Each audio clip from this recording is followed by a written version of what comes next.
Next question comes from John on YouTube. I opened a 1-barrel brewery. I did 2 batches yesterday, just enough for my barbecue restaurant. I didn't come from home brewing as most do. My observation would be home brewers have too much passion. Hear me out. They want to make the wildest examples of their favorite styles, ignoring their customers.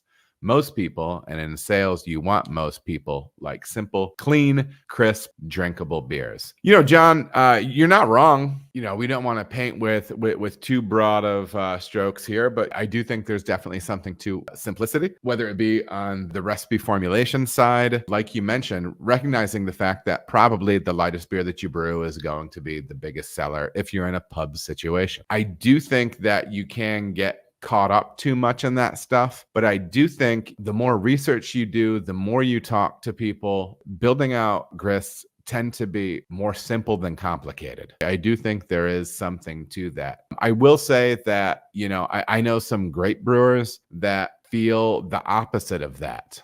I was actually just talking to a dear friend of mine the other night. He's a recipe guy.